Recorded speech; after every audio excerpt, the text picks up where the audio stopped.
जितनी मर्जी मेरे को ले लो, जो मर्जी मंगो, मेरा इको पुत्र जागो साथ जोड़ती है। मैं कल भी बेनती की सी, पुत्र प्राणे उड़दी हिले दुनिया, मापे पुत्र दे विच प्राण पुत्र, जिउ दी जान सहारा ने जिंदगी दा, मर गया दे पिछो निशान पुत्र, पुत्र निशान है, माया विज्ञान है पुत्र निशान है संसार में, टूटी गंढ पवे संसार, पुत्र दे आने जाके दुनिया भी सारे इंसान की बात आज सुखम नंदलाल की माता जिवें कह रही है कि मेरा पुत्र जिंदा कर दो, मेरा लाडला जवा दो, सुखम नंदलाल की माता साधु राम सिंह सदेव पातशाह को जिवें अर्ज करती है, ये बेनती की है पुत्र दी लाश माता ने उठा लई, माता पहुंची गुरु धाम है जिथे है सर, जिथे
जिन्नी मर्जी जगह ले लो, कृपा करो मेरे पुत्र को जिंदा कर दो। सतगुरु राम सिंह सच्चे पातशाह सिमरन कर रहे सी, कोले ज्यादा गड्ढा भर के रखा होया सी। सतगुरु राम सिंह सच्चे पातशाह जी ने वो ज्यादा गड्ढे विचों ज्यादा मारिया छक्का ते सुखू नंबरदार नूं जिंदगी दा दान दे दिता। सुखू नंबरदार उठ के बह गया। सतगुरां ने इस तरह कृपा की। सतगुर जो चाहे वो कर सकता, पाप होती है। एक बार गाजी को धन श्री सतगुरु पूरे सिख सच्चे पातशाह आज सतगुरु सच्चे पातशाह की कृपा कर रहे हैं। सारे जीवां नूं दर्शन दिवा रहे हैं। असीं दर्शन करके सेवा करके अपना जीवन संवारना। आओ दिता हुआ समा समाप्त है। इत्थे असीं खिमा दे राज में अगला प्रोग्राम सेवा सकता साहब जी दस के करके आपको साथ श्री अकाल। परम सत्कारयोग साधक जी, आप जी ने कविसर मक्कड़ सिंह जी पासों जेड़ा कि श्री भैणी साहब लंगर वाली जगह है वो किस तरह सुखू नंबरदार को लई, ये आप जी ने इतिहास सर्वण किया है। होना गुरसेवक कविसर गुरसेवक सिंह जी, जरनैल सिंह जी ते माल सिंह जी और कृपा करके। दूसरा साध संगत जी, साध संगत के चरणों में अर्जी बेनती है कि अखां वाले घर तक पहुंच गए हैं, पहुंचने वाले हैं ते स्टाफ वालों हुक्म होया है कि जिन्हां जिन्हां ने डॉक्टर साहब को अखां विखाणियां हैं कृपा बख्शी करके नंबर लवाना से कार्ड ले लें। कबीर सर जरनैल सिंह जी 11:20 तक कृपा करें।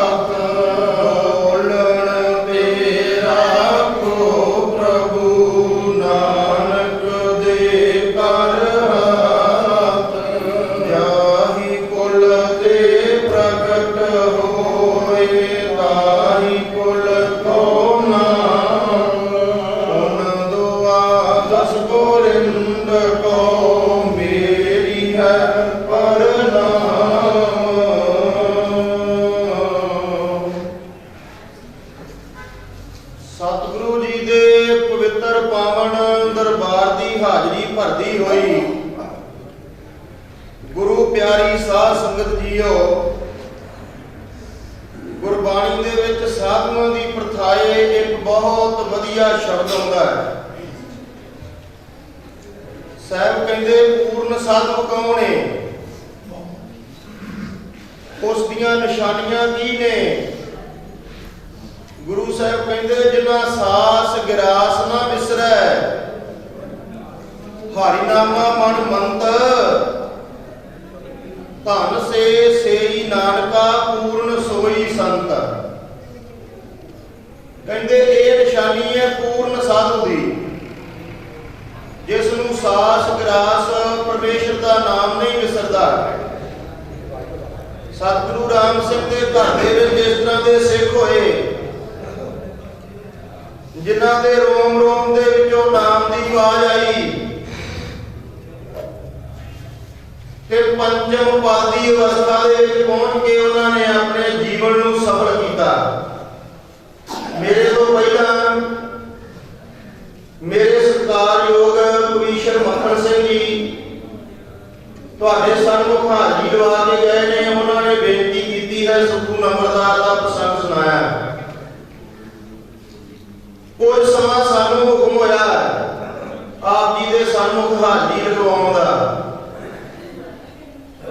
साहिब श्री गुरु नानक देव सच्चे पातशाह जी ने लंगर की परंपरा आरंभ की। ये परंपरा कितों शुरू हुई, ये सारा कुछ इस प्रसंग दे विच आ जाना। साहिब श्री गुरु नानक देव सच्चे पातशाह जी का आगमन सन 1469 ईस्वी नूं राय भोए की तलवंडी पिता मेहता कल्याण दास माता त्रिपुरा जी की कुखों होया।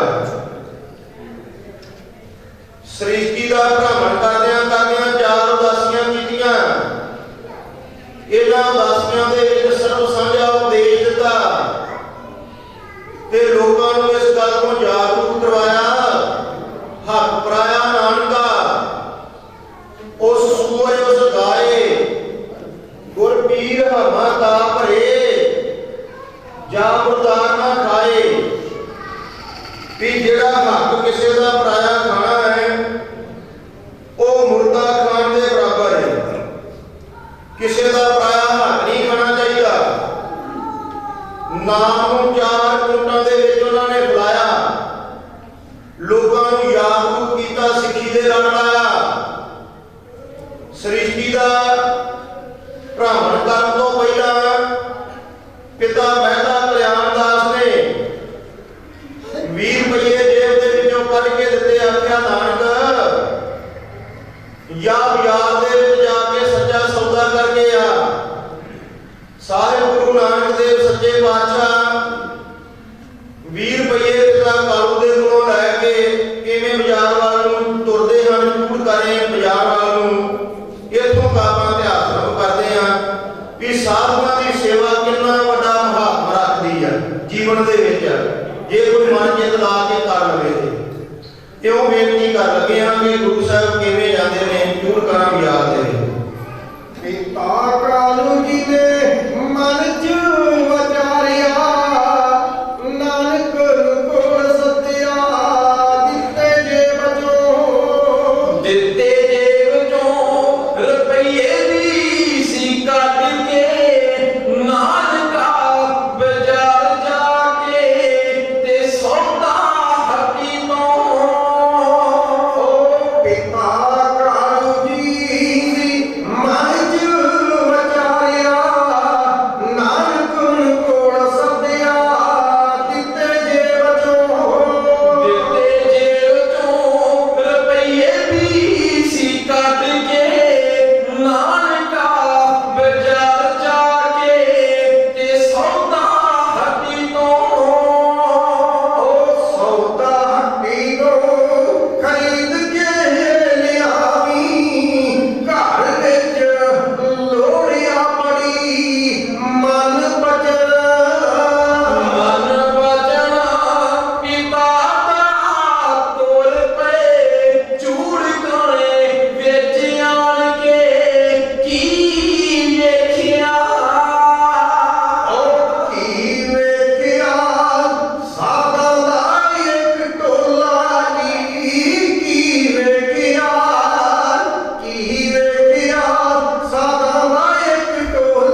ਵੀ ਨਾਨਕੋ 20 ਰੁਪਏ ਕਿੱਥੇ ਨੇ ਜਿਹੜੇ ਮੈਂ ਤੈਨੂੰ ਦੇ ਕੇ ਭੇਜਿਆ ਸੀ, ਕਿਉਂ ਬੇਨਤੀ ਕਰ ਰਿਹਾ? ਕੀਤਾ ਝੂੜਨ ਵਾਪਸ ਘਰ ਨੂੰ ਆਏ, ਮੰਗਿਆ ਸੌਦਾ ਉਹਨਾਂ ਕੋਲੋਂ ਮਹਿਤਾ ਕਾਲੂ ਨੇ। ਅੱਗੋਂ ਸ਼੍ਰੀ ਸਤਿਗੁਰੂ ਹਾਸੋ ਨਾ ਮੁਸਕਰਾਏ। ਥੋੜੀ ਸ਼ਕਤੀ ਦੇ ਨਾਲ ਪਿਤਾ ਆਪਣੇ ਕਹਿਣ ਲੱਗੇ, ਦੱਸੋ ਵੀਰੇ ਝੱਟ ਬਰਸੀ ਲਾਏ। ਤੱਕਿਆ ਹਾਰ ਵੀਰ ਦਾ ਜਦੋਂ ਨਾਨਕੀ ਭੈਣ ਨੇ, ਹੋਈ ਦਿਲ ਜੀਰ ਤੇ ਲੈ ਪਾਵੇ। ਗੁਰੂ ਨਾਨਕ ਦੇਵ ਜੀ ਰੱਬ ਦੇ ਆਸ਼ਿਕ ਹੋ ਚੁੱਕੇ ਸਨ ਤੇ ਰੱਬ ਦੇ ਆਸ਼ਿਕ ਜਿਹੜੇ ਨੇ ਉਹਨਾਂ ਦੀ ਗੱਲਬਾਤ ਵੱਖਰੀ ਹੁੰਦੀ ਆ, ਉਹਨਾਂ ਦੀ ਦੁਨਿਆਵੀ ਗੱਲਬਾਤ ਨਹੀਂ ਹੁੰਦੀ, ਉਹ ਦੁਨੀਆ ਦੇ ਨਾਲੋਂ ਟੁੱਟ ਜਾਂਦੇ ਨੇ। ਪੀਰ ਪਰਮੇਸ਼ਰ ਦੇ ਰੰਗ ਵਿੱਚ ਰੰਗਿਆ ਹੋਇਆ ਮਸੀਤ ਦੇ ਕੋਲ ਲੱਗਾ। ਸ਼ਰੀਫ ਮੁਸਲਮਾਨ ਨੇ ਆਖਿਆ, ਸਾਈਂ ਜੀ ਸਾਨੂੰ ਲੱਗਦਾ ਤੁਸੀਂ ਪੱਕੇ ਮੁਸਲਮਾਨ ਨਹੀਂ ਹੋ। ਸਾਈਂ ਦਾ ਸ਼ਾਹ ਕਹਿਣ ਲੱਗਾ, ਕੀ ਗੱਲ ਆ? ਇਹ ਵਿਚਾਰ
के पावन पवित्र दरबार में उपस्थित सात माई भाई अपना बैठ के अपना धन श्री सतगुरु नानक देव सच्चे पातशाह फिर एक बार बैठ के अपना धन श्री सतगुरु गोविंद सिंह सच्चे पातशाह फिर एक बार कृपा करो बैठ के अपना धन श्री सतगुरु राम सिंह सच्चे पातशाह फिर कृपा करो बैठ के अपना धन श्री सतगुरु जगजीत सिंह सच्चे पातशाह मौके दे सतगुरु का नाम लईए मौके दे सतगुरु ਨੂੰ ਧੰਨ ਆਖਣ ਦੇ ਬੜੇ ਫਾਇਦੇ ਪਾਤਸ਼ਾਹ ਕਹਿੰਦੇ ਨੇ ਜਿਨ੍ਹਾਂ ਨੇ ਜਵਾਨੀ ਮਾਰ ਤੋਂ ਬਚਣਾ ਨਾ ਮੌਕੇ ਦੇ ਸਤਿਗੁਰੂ ਨੂੰ ਧੰਨ ਆਖੋ ਕੋਈ ਵੀ ਰਸਨਾ ਵਾਲੀ ਨਾ ਹੋਵੇ ਸਭ ਗੱਜ ਕੇ ਆਪੋ ਧੰਨ ਸ੍ਰੀ ਸਤਿਗੁਰੂ ਗੋਬਿੰਦ ਸਿੰਘ ਸੱਚੇ ਪਾਤਸ਼ਾਹ ਸਤਿਗੁਰੂ ਅਰਜਨ ਦੇਵ ਸੱਚੇ ਪਾਤਸ਼ਾਹ ਦਾ ਸੁਖਮਨੀ ਸਾਹਿਬ ਵਿੱਚ ਸ਼ਬਦ ਹੁੰਦਾ ਹੈ ਚਾਰ ਪਦਾਰਥ ਜੇ ਕੋ ਮੰਗੈ सात जन्म की सेवा लग पहली पंक्ति में प्रश्न किया किसी ने आन के प्रश्नोत्तर अलंकार कहते हैं गुरबाणी में कई ठाई ऐसी पाठ करते हैं जो पता लगता है पाठ करते हैं कई पंक्तियां इस तरह की होंगी जिन्हां दे प्रश्नोत्तर अलंकार पहली पंक्ति सवाल करती है तो दूसरी पंक्ति का जवाब दे देती है कई ठाई इस तरह के पाठ होंगे एक का पाठ आया जाए पुछो सुहागणी तुसी रावया कि नहीं कोई ये सवाल है अगली पंक्ति में इसका जवाब दे देता सत्तर सहज संतोष सिगारियां मीठा बोलना ये वाला जवाब एक था हो वाला प्रश्नोत्तर अलंकार सवाल आया दुहागनी क्या निशानियां दुहागनियां की की निशानी है सवाल है अगली पंक्ति में इसका जवाब खसमा बुद्धियां फिर नहीं बनती एक ही प्रश्नोत्तर अलंकार है किसी ने आके सवाल किया सतगुरु अर्जन देव सच्चे पातशाह बैठे हुए सन सच्चे पातशाह के संसार में चार पदार्थों की लोड़ होवे ते किथे जाइए की करिए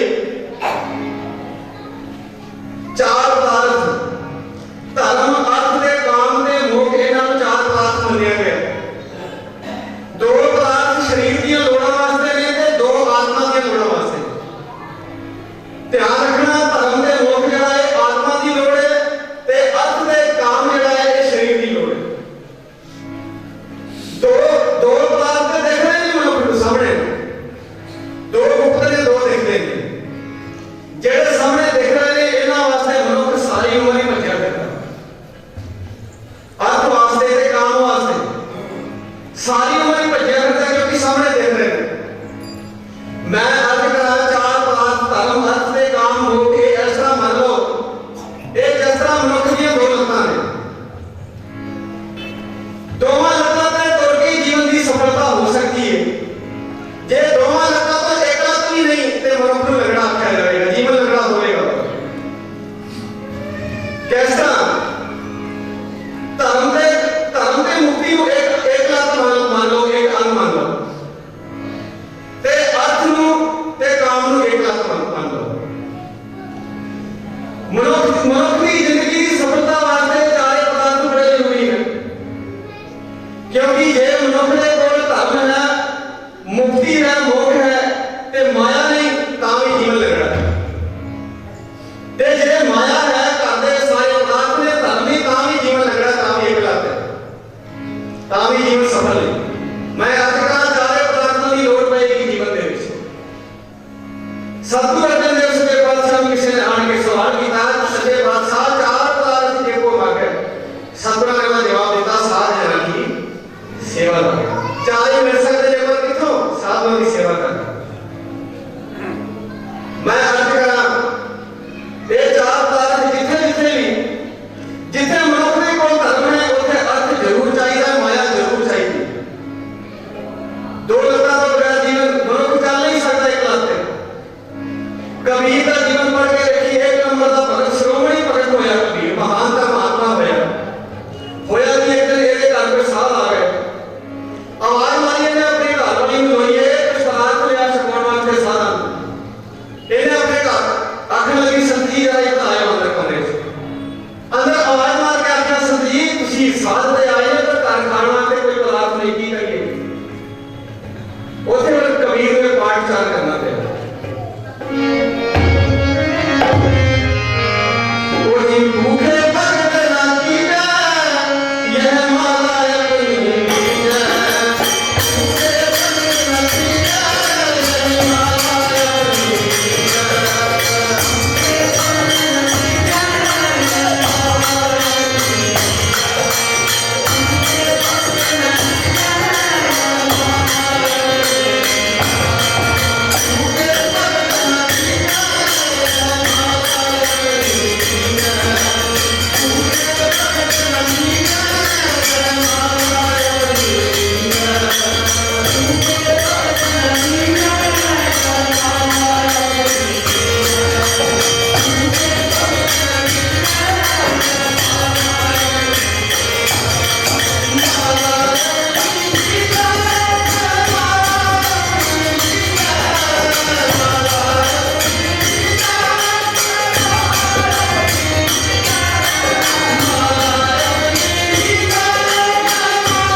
ਪਦਾਰਥ ਸਾਰੇ ਮੰਗੇ ਨੇ ਕਬੀਰ ਨੇ ਘਰ ਦੀਆਂ ਜਿੰਨਾਂ ਵਸਤੂਆਂ ਜਿੰਨੇ ਪਦਾਰਥ ਚਾਹੀਦੇ ਸਨ ਸਾਰੇ ਮੰਗ ਰਹੇ ਨੇ ਕਿਉਂਕਿ ਸਾਰਿਆਂ ਦੀ ਲੋੜ ਹੈ ਇਸ ਜੀਵਨ ਦੇ ਵਿੱਚ। ਅੱਜ ਕੀਤੀ ਹੈ ਸਤਿਗੁਰੂ ਅਰਜਨ ਦੇਵ ਸੱਚੇ ਪਾਤਸ਼ਾਹ ਦੇ ਚਾਰ ਪਦਾਰਥ ਚਾਹੀਦੇ ਹੁੰਦੇ ਕਿੱਥੇ ਚਾਹੀਏ ਪਾਤਸ਼ਾਹ ਜਵਾਬ ਦਿੱਤਾ ਸਾਧ ਨਾਲ ਕੀ ਸੇਵਾ ਲੱਗੇ। ਜੇ ਕੋਈ ਚਾਰ ਪਦਾਰਥ ਮੰਗਿਆ ਸਾਧ ਨਾਲ ਕੀ ਸੇਵਾ ਲੱਗੇ। ਇਹਦੇ ਉੱਤੇ ਮੈਂ ਇੱਕ ਛੋਟਾ ਜਿਹਾ ਇਤਿਹਾਸ ਆਪ ਜੀ ਦੇ ਚਰਨਾਂ ਵਿੱਚ ਰੱਖਣ ਲੱਗਾ ਕਿ ਸਾਧੂਆਂ ਕੋਲ ਕਿਸ ਤਰ੍ਹਾਂ ਪਦਾਰਥ ਮਿਲਦੇ ਨੇ। ਸਭ ਗੱਜ ਕਰ ਲੋ ਤਾਂ ਸਤਿਗੁਰੂ ਅਰਜਨ ਦੇਵ ਸੱਚੇ ਪਾਤਸ਼ਾਹ ਸਤਿਗੁਰੂ ਅਰਜਨ ਦੇਵ ਸੱਚੇ ਪਾਤਸ਼ਾਹ ਗੁਰਗੱਦੀ ਤੇ ਜਿਸ ਵੇਲੇ ਬੈਠੇ ਬਹੁਤ ਸਮਾਂ ਗੁਜ਼ਰ ਗਿਆ ਘਰ ਵਿੱਚ ਕੋਈ ਸੰਤਾਨ ਪੈਦਾ ਨਹੀਂ ਹੋਈ ਪੁੱਤਰ ਪੈਦਾ ਨਹੀਂ ਹੋਇਆ। ਇੱਕ ਦਿਨ ਕੀ ਹੋਇਆ ਮਾਤਾ ਗੰਗਾ ਜੀ ਨੇ ਬਹੁਤ ਕੋਈ ਕੀਮਤੀ ਜਿਹੜੇ ਕੱਪੜੇ ਸੰਦਸ਼ਾਲੇ ਜੋ ਧੋ ਕੇ ਤੇ ਉਹਨਾਂ ਨੂੰ ਕੋਠੇ ਦੇ ਉੱਤੇ ਸੁਪਨੇ ਪਾ ਦਿੱਤਾ ਤੇ ਜਿਸ ਵੇਲੇ ਬਾਬਾ ਪ੍ਰਿਥੀ ਚੰਦ ਦੀ ਜਿਹੜੀ ਘਰ ਵਾਲੀ ਸੀ ਉਹਨਾਂ ਦੀ ਪਤਨੀ ਬੀਬੀ ਕਰਮੀ ਉਹਦੀ ਦਾਸੀ ਨੇ ਜਦੋਂ ਕੋਠੇ ਤੇ ਚੜ੍ਹ ਕੇ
ਅਸੀਂ ਸਾਰੇ ਸੰਸਾਰ ਦੇ ਦਾਤੇ ਹੋਏ ਪੁੱਤਰ ਦੀ ਦਾਤ ਮੈਨੂੰ ਹੀ ਬਖਸ਼। ਸਾਧੂ ਅਰਜਨ ਦੇਵ ਸੱਚੇ ਪਾਤਸ਼ਾਹ ਬਚਨ ਕੀਤਾ ਆਖਣ ਲੱਗੇ ਗੰਗਾ ਜੇ ਪੁੱਤਰ ਲੈਣਾ ਤਾਂ ਬੀੜ ਵਿੱਚ ਚਲੀ ਜਾ ਬਾਬੇ ਉੱਡੇ ਦੇਖੋ ਉਥੋਂ ਪੁੱਤਰ ਮਿਲੇਗਾ। ਜਿਸ ਵੇਲੇ ਦਿਨ ਚੜਿਆ ਸਾਧੂ ਅਰਜਨ ਦੇਵ ਸੱਚੇ ਪਾਤਸ਼ਾਹ ਦੱਸ ਤੇ ਦਿੱਤਾ ਪੁੱਤਰ ਮਿਲੇਗਾ, ਪਰ ਮਾਤਾ ਗੰਗਾ ਜੀ ਨੇ ਪੁੱਛਿਆ ਨਹੀਂ ਕਿ ਸਾਧੂਆਂ ਕੋਲ ਜਾਈਦਾ ਕਿਸ ਤਰ੍ਹਾਂ। ਸਾਧੂਆਂ ਨੂੰ ਮਿਲਣ ਦੀਆਂ ਕੁਝ ਜੁਗਤੀਆਂ ਹੁੰਦੀਆਂ ਨੇ। ਮਾਤਾ ਗੰਗਾ ਜੀ ਰਥ ਤਿਆਰ ਕਰ ਲਏ, ਗੜਬੈਲਾਂ ਦੇ ਉੱਤੇ ਕਰਕੇ ਬਹੁਤ ਸਾਰੇ ਦਾਸੀਆਂ ਦੇ ਬਹੁਤ ਸਾਰੇ ਨੌਕਰ ਜਿਹੜੇ ਸਨ ਉਹ ਤਿਆਰ ਕਰ ਲਏ। ਨਾਲ ਕਬੀਰ ਜੀ ਦਾ ਇੱਕ ਬੜਾ ਸੋਹਣਾ ਪਾਠ ਹੁੰਦਾ ਗੁਰਬਾਣੀ ਅੰਦਰ। ਕਬੀਰ ਜੀ ਕਹਿੰਦੇ ਨੇ ਜੇ ਸਾਧੂਆਂ ਨੂੰ ਮਿਲਣ ਚਾਹੀਏ ਨਾ ਤਾਂ ਦੇਖਿਆ ਕਿ ਕਿਸੇ ਨੂੰ ਨਾਲ ਨਾ ਲਿਆ ਜੇ। ਉਹ ਕਹਿੰਦੇ ਨੇ ਕੋਈ ਇਹੋ ਜਿਹਾ ਸੰਗ ਨਾਲ ਲੈ ਲਿਆ ਜੇ, ਕੋਈ ਇਹੋ ਜਿਹਾ ਸੰਗ ਜਿਹੜਾ ਸਾਧੂ ਨੂੰ ਮਿਲ ਕੇ ਉਹਨਾਂ ਦਾ ਦਰਸ਼ਨ ਕਰਕੇ ਜਿਹੜਾ ਫਲ ਮਿਲਣਾ ਸੀ ਕਿਤੇ ਉਹਦੇ ਤੋਂ ਵਾਂਝੇ ਨਾ ਰਹਿ ਜਾਈਏ। ਉਹ ਕਬੀਰ ਸਾਧੂ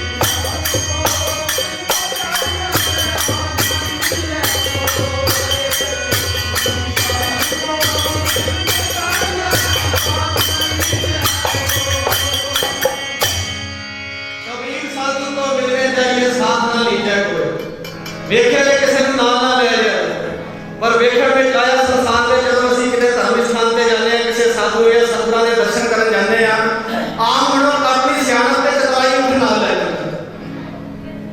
ਦੁਨੀਆ ਦੇ ਵਿੱਚ ਸੰਸਾਰ ਵਿੱਚ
भाई संतोष सिंह जी सूर्य प्रकाश में लिखा उन्होंने कि इन्ना घटा उठा कि सारा जो घटा से आसमान में चढ़ गया।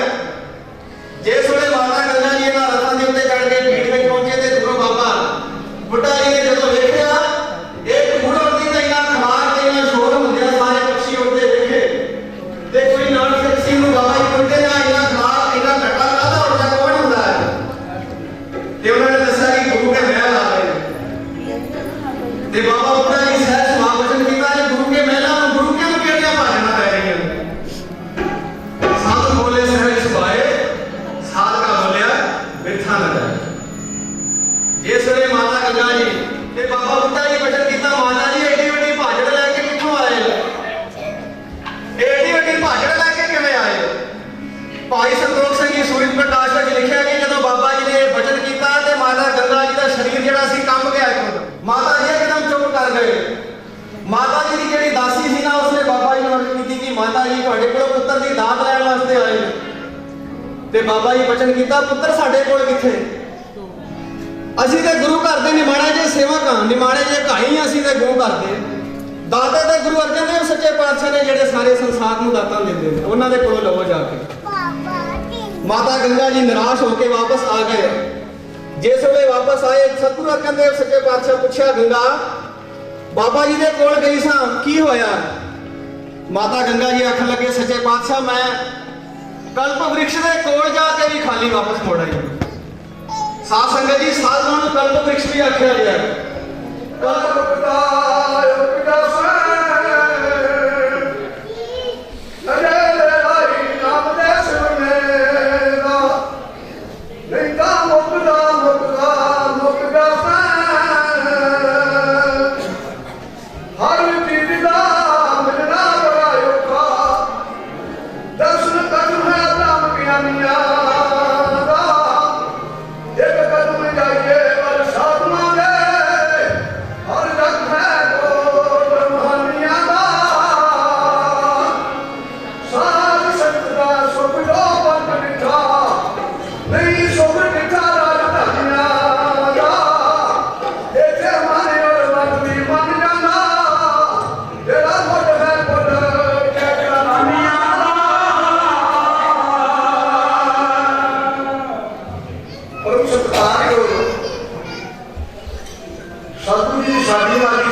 सच्चे पातशाह कृपा कर 5 मिनट मेरे रह गए हैं बड़े प्रमाण ने देखो महापुरुष सत्पुरुषों से प्रीति होती गुणों से बुझाई क्या पानी शीतल करे अमृत को अग्नि में शीतलताई क्या जिन गम की पूजा करे बख्शन खानी और दुआई क्या तो दिल के सीधे सत्सेना से प्रीति और करदाई क्या एक बार इसको मित्र मान लिया करनी फिर बड़े प्रमाण मैं आज कहना चाहिए 3 प्रकार के मित्र ने सबको बड़ा सारा मित्र कौन है सत्य सच्चा बादशाह सच्चा हाथ दिखाओ पास बैठे हैं छोटे सदा सारे खाओ वो एनी कृपा है एने गुना एनी बख्श है सपना दी कई इच्छा भी जाते हैं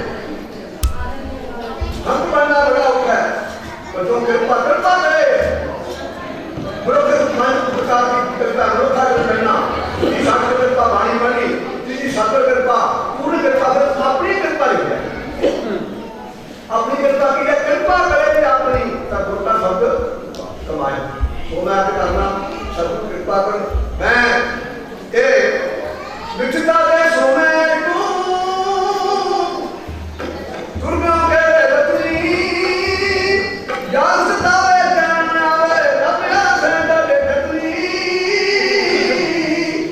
बाबा जैसे नहीं बने कौन दे आप कीड़ा तेरे मंत्र सीधे बोला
ਖਿਮਾਦਾਰ ਹੈ ਤਾਂ ਅਗਲਾ ਪ੍ਰੋਗਰਾਮ ਸੰਭਾਲਦਾ ਜਿਵੇਂ ਸਮਝ ਇੱਕ ਮਿੰਟ ਰੇਸ਼ਮ ਤੁਹਾਡੇ ਸਾਹਮਣੇ ਸਾਰੀ ਕਿਰਪਾ ਸਾਰੀ ਸਾਧਨਾ ਦੀ ਹੈ ਅਸੀਂ ਕੁਝ ਨਹੀਂ ਕਰ ਲੋਗੇ ਨਾ ਹਮ ਕਿਆ ਨਾ ਕਰਨੇ ਕੇ ਨਾ ਕਰ ਸਕਦੇ ਕਿਆ ਜਾਣੋ ਆਪਣਾ ਭਾਗ ਕਿਆ ਜੋ ਕੁਝ ਇਹ ਸਭ ਕੁਝ ਕਰਦਾ सरकारी शासक जी आप जी ने जथेदार रंजीत सिंह की टमटौड़ी जिन्होंने कि साधु जी ने सुखा बिठाया है इन्होंने बड़ी कृपा बची है जो ये सवाल आते हैं तो काफ़ी शरीर की इन्होंने पासों भजन भी पूछा है हूँ जामिंदर जी एक बार तक कृपा करके साध संगत के चरणों में बेनती है कि जी साध संगत पंडाल तो बाहर है दीवार हाल तो बाहर है अपनी कृपा बख्शिश करके अंदर आने की कृपा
मेरे तो पहला नामधारी समाज के विद्वाना जथेदारा कविशरा दे कोलों गुरु जस आपने सरवण किया कुछ समय दे वास्ते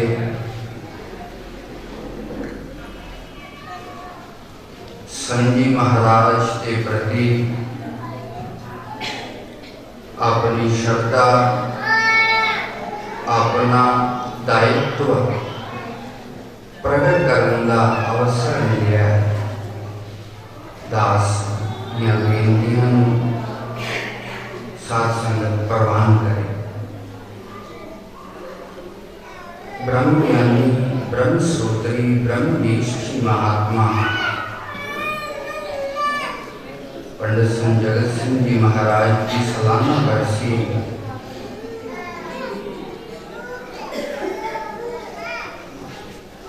संतां दा जीवन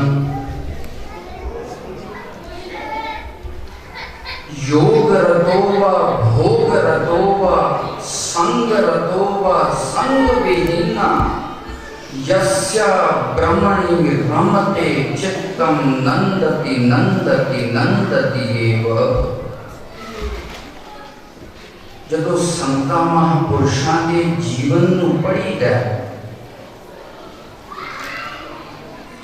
शरीर के उत्ते बहुत दृष्टि नहीं थी। आम जो इंसान है आहार निद्रा भय मैथुनम सामान्य में तत् पशु भी निराणम धर्मो हि तेषां मलिको विशेषा धर्मे हीना पशु भी समाना। संसार के जीव और संत आत्मा का फर्क मैं आपके सामने रखना चाहना। क्यों? क्योंकि जिन्ना चिर ज्ञान नहीं होएगा उन्ना चिर विचार नहीं बनेगा। जिन्ना गहरा विचार बनेगा उन्ना गहरा विश्वास बनेगा। जिन्ना गहरा विश्वास होएगा उन्ना ही ज्ञान जीवन दे विच उतरेगा। अज असीं सारे गुरबाणी भी पढ़ते हैं सत्संग करते हैं। शायद आप मेरे तो ज्यादा इतिहास के जानू हो। गुरबाणी बहुत लोगों कंठ हो गए पर जीवन परिवर्तन क्यों नहीं? जो जीवन की दशा वो जिस तरह गुरबाणी पढ़न तो इतिहास जानन तो पहला सी आज भी वही है। जीवन परिवर्तन क्यों नहीं? क्योंकि ज्ञान केवल सूचना मात्र है, इंटेलेक्चुअल ही है, केवल बौद्धिक ज्ञान है। बौद्धिक ज्ञान बुद्धि का ज्ञान रटिया हुआ ज्ञान मनुख के कोल कितना भी होवे कदे विचार नहीं बनेगी। जब विचार नहीं बनेगी विश्वास नहीं बनेगा और विश्वास जब हिलता रहेगा तभी जीवन परिवर्तन नहीं आएगा। शासन नहीं आएगा। बहुत बहुत बड़े scholar doctor PCS IPS officer जिन्ना को संसार का बहुत ज्ञान है। जब मैं इस तरह भी कह लवा बड़े बड़े मशहूर प्रसिद्धि प्राप्त संत जिन्होंने वेद शास्त्र गुरबाणी का बहुत ज्ञान है। बड़े बड़े कीर्तन करने वाले जिन्होंने गुरबाणी बहुत कंठ है पर जो तुम उन्होंने जीवन देखोगे कोई महानता नहीं नजर आती। उदारता नहीं नजर आती, श्रद्धा नहीं बनती। कारण की केवल बौद्धिक ज्ञान है, सूचनात्मक ज्ञान है। सूचनात्मक ज्ञान ने जीवन च परिवर्तन नहीं लिया। इस करके जितना भी ज्ञान व्यक्ति प्राप्त करे, चाहे थोड़ा पढ़ो चाहे ज्यादा पढ़ो, बहुत सारे ग्रंथ पढ़ने की लोड़ नहीं। थोड़े जे भी ज्ञान विचार च लिया जाए, वो विचार विश्वास च बदलेगा और वो विश्वास जीवन च परिवर्तन लेके आएगा। को में माता को में जननी किम संसारम। कदे साडे मन दे विच ये विचार आया, मैं कौन हाँ, मैं कौन हाँ। जे मैं आखा मेरा नाम यादविंदर है, ये नाम ते मेरे माता पिता ने दिता है। जे इस नाम की जगह कोई होर नाम दे देंगे कि मेरे स्वरूप दे विच, मेरे जीवन दे विच कोई फर्क आने वाला सी, किसी भी नाम नाल बुलाया जाए, व्यक्ति की प्रवृत्ति दे विच कोई फर्क नहीं पैंदा। व्यक्ति की असली आइडेंटिफिकेशन की है, व्यक्ति की असली पहचान की है। साधारण रूप दे विच असीं कहने आ मेरा ये नाम है, पर नाम ते किसी ने दिता है, बदलिया जा सकता है। नाम की कोई बहुत बड़ी अहमियत नहीं थी। जे असीं कहिए ये शरीर मैं हाँ, ये शरीर ते माता पिता की देन है। उन्होंने संयोग के नाल उस दिव्य परमात्मीय शक्ति ने माता के गर्भ नूं आश्रय बना के इस शरीर की सिरजना की है। माता ने पता भी नहीं गर्भ के अंदर गया हुआ भ्रूण किस तरह इस शरीर का आकार लेंदा है, इसे मां को पता नहीं। अज्ञान है, अज्ञान है। ये हाथ किस तरह बनते हैं, ये अखां की शेप किस तरह बनती है, ये वाल किस तरह निकलते हैं, ये हृदय अंदर किस तरह बनता है, ये लत्तां बाहां किस तरह बनदियां ने। कोई मां ये कह सकती है मैं बनाई है, या मैनू मेरी जानकारी के अनुसार ये बनी है। कोई मां दावा नहीं कर सकती। उस दिव्य परमात्मीय शक्ति ने माता के गर्भ नूं आश्रय बना के इस शरीर नूं उत्पन्न किया। जे असी कहिए शरीर मैं हाँ, ये शरीर व्यक्ति किस तरह हो सकता है। कोई भी व्यक्ति ये नहीं चाहता। अगर किसी व्यक्ति के कोल धन है, अगर वह अपना है, वो अपनी मर्जी के नाल उदा खर्च कर सकता है।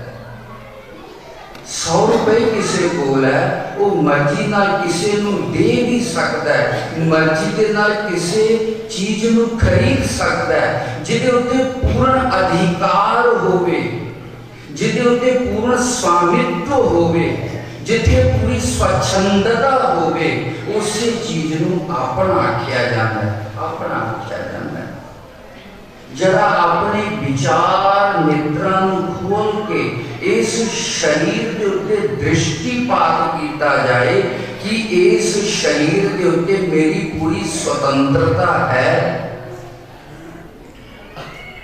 इस शरीर के उत्ते मेरी पूरी स्वच्छंदता है। नहीं है, नहीं है। कोई भी व्यक्ति कुरूप पैदा नहीं होना चाहता। सुंदरता स्वाभाविक रूप दे विच सबनों अट्रैक्ट करती है, आकर्षित करती है। पर संसार च बहुत कुरूप लोग देखे जाते हैं। जे सुंदरता इस शरीर की अपने वश दे विच हुंदी सारे सुंदर बनते, पर किसी दिव्य शक्ति दे अगम्य शक्ति दे हाथ दे विच इस शरीर की सुंदरता है। आर्टिफिशियल रूप दे विच किन्ने दिन इनू बनाया जा सकता है, खत्म हो जाएगी। बहुत सारे बच्चे अपाहज पैदा हो जाते हैं जे माता पिता दे हाथ दे विच हुंदा जां किसी व्यक्ति दे हाथ दे विच हुंदा, कोई भी अपाहज शरीर नूं पैरालाइज्ड शरीर नूं लेके पैदा नहीं होता। ये शरीर व्यक्ति की असली आइडेंटिफिकेशन नहीं है। कोई भी व्यक्ति बुजुर्ग नहीं होना चाहता। बालकपन तो शरीर यौवन अवस्था च आउंदा है, यौवन अवस्था तो बुढ़ेपे च चला जाता है। आखिर ये जो शरीर बदन की क्रिया है, बालक तो जवानी, जवानी तो बुढ़ेपा, कदे इस गल वल ध्यान गया ये शरीर के अंदर जो परिवर्तन आ रहा है साडी इच्छा दे नाल आ रहा है, साडी मर्जी दे नाल आ रहा है? नहीं आ रहा, नहीं आ रहा। कोई एक ऐसी अगम्य शक्ति है जिहड़ी बालक नूं बना के यौवन अवस्था च लै आउंदी है, यौवन अवस्था तो बुढ़ेपे च लै जांदी है और बाद च मौत की गोद दे विच सुट दिंदी है। व्यक्ति की हैसियत देखो, व्यक्ति की स्वच्छंदता देखो, व्यक्ति की इन्नी भी इच्छा नहीं। शास्त्र कहता प्रति क्षण शरीर बदलता है। एक क्षण पहला जो सादा शरीर सी वो आज नहीं। खून के अणुओं के विच प्रति क्षण परिवर्तन होता है। पहले सेल मर जाते हैं, दूसरे सेल बनते हैं। ये जो शरीर के अंदर महान प्रोसेस चलता है, कोई मनुख दावा कर सकता है कि ये मैं चला रहा? केवल और केवल अज्ञानता है, केवल और केवल नासमझी है, केवल और केवल विचारहीनता है।